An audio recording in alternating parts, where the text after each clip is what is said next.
Добър ден, драги зрители! Или добро утро, добър вечер, когато гледате това видео. Но днеска ще ви покажа 10 работи, които да правим по време на летния сезон, ако не сме на морето, а сме си в градовете тук и не знаем какво да правим. Така че, let's begin!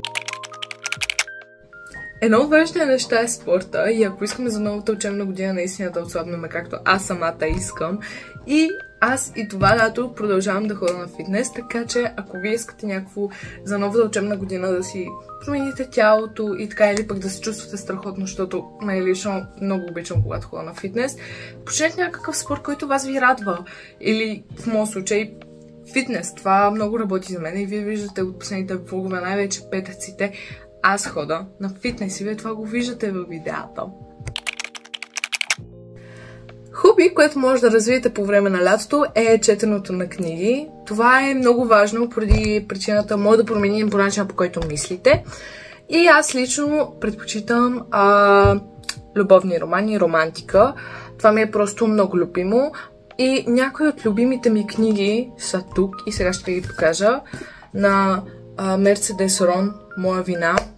Уникална книга. Просто не бих казал, че кой знае колко хубава, защото има много забавяне във времето, докато четеш, но когато снемеш до любовната част е страхотно. Това го видяхте от един от последните влогове, я прочетох. Twisted Love, може да видите в това видео малко повече подробности за какво се говори, какво мисля за нея, но просто уникална книга е Twisted Love. Друга моя любима книга, която също може да прочетете на един дъх, е Диагноза неустоима. Българска авторка е.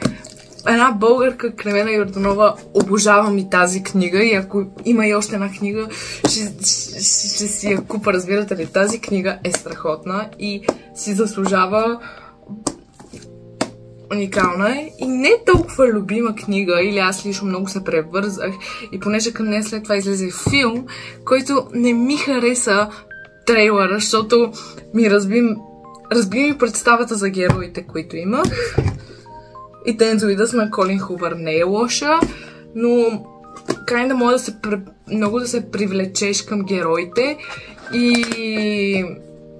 не става работата, може да се привлечеш към героите и накрая да се оказва друга историята и много е объркващо. И филма мен лично от трейлера не ме кефи, защото ми разби мечтите за представите на героите в книгата и плюс това вече знам какво става и без това, така че за какво да гледам филма. Но да, това са някои мои препоръки за книги. Понеже се говорихме за книги, също много добра идея е ако почнем да правим маратони по четене. Аз това направих лично с последната книга, която прочетох. Моя вина на Мерцедес Рон.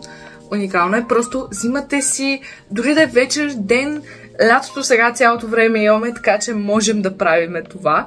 Взимате си храна, напитка и почвате да четете книга, която много ви харесва и знаете, че може да прочетете на един дъх, която ви кефи. И така правите маратон за четене. Аз така прочетох тази книга. А ако вече наистина искате да четете нещо, което не сте сигурни дали ще ви хареса, обаче искате да знаете как ще приключат нещата и така нататък, също работи и това да прочетете. Лятото, щом нямаме море, можем да отидем на басейни, най-вече хората, които ние сме в столицата. Има много басейни, които можем да отидем и не е чак толкова скъп лакшали. В смисъл, за един ден с приятели на басейн, това е много добра идея. И просто е много готино да отидеш на басейн, да се намажеш с слънчевищите, да хванеш тен. Това според мен е много добра идея да направите лятото в столицата, ако не знаете какво да правите и не сте на море. Друго нещо, което е важно да имате във вашето лято, е какво да правите през това лято. Какви са ви вашите почивки, какви са вашите идеи, какво бихте направили през това лято, и за тази цел си направете един vision board, както аз си правя за началото за всяка година. А в случая ще направих един друг vision board за лятото, където поне съм сложила снимки на мои приятелки, приятели и как горе-долу искам да ми изглежда лято 2025. Друго нещо, което ще ни трябва по-късно в живота, е поне да знаем как да готвим. Затова нека се възползваме от лятото да готвим. Можем да готвим с приятели, можем да готвим сами, можем да готвим на балкона, в кухнята най-вече. Каквото искате, просто да се научим да готвим. Защото скоро живота ни идва, няма да знаем какво да правим без нашите, така че поне да знаем какво да готвим. Друго нещо, което можем да правим, ако ни е скучно през лятото, е или да почнем нов сериал, или да гледаме филми, или да отидем на кино. Това е, според мен, много добра идея като за хоби, защото лично аз съм човек, който не обича сериали. Едва някой може да ме навие да седна да изгледам един сериал. В момента съм изгледала почти всички сериали, които са кратки. Не мога да гледам дълги сериали, просто това ще ме накарам да... ще ме подлудее, но ето лятото сега имаме цялото свободно време. Ако искаме да почнем някой сериал, сега да го почнем. Можем и да спим, можем да си легнем когато си искаме.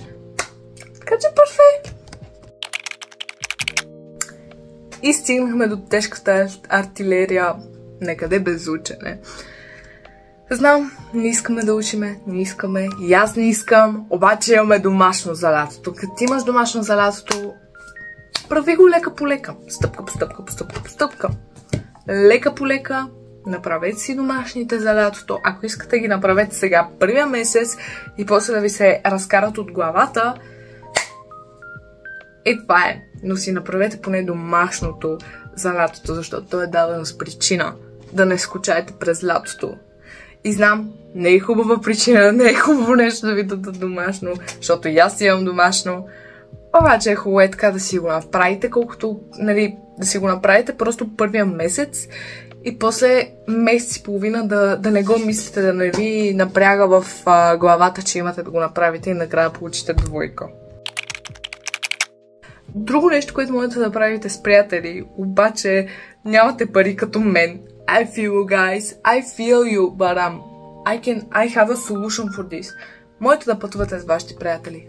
Да, ще е някъде по-близо до столицата, обаче за един ден това ви е бъджета. Това ви е бъджета и можете да отидете буквално на места, като просто си взимете карта ви за градския транспорт, си я взимате и почвате. Взимате буквално за един автобус можете да стигате до Панчарево, с друг автобус до Витоша, с трети още някъде. Просто градска мобилност ни е направила живота толкова удобен, че можем да отидем и извън София много лесно. Така че, нека се възползваме от това. И една последна идея от мен. Шопинг терапия. Шопинга винаги ще ни вдигне настроението. Само да не е толкова често. Да е поне в случаи, в които наистина ви трябва нещо, си направете шопинг. Бонус идея, ходете на концерти и то най-вече с приятели, защото концертите са много забавно нещо и там можете да се познаете с много хора, особено като сте с приятели ще ви е още по-забавно. Еми хора, това са моите 10 идеи за лятото, какво може да правите, докато сте по градовете си, а не на морето. Така че надявам се да ви е харесало видеото. Ако е така, лайк, subscribe и ci vediamo alla prossima!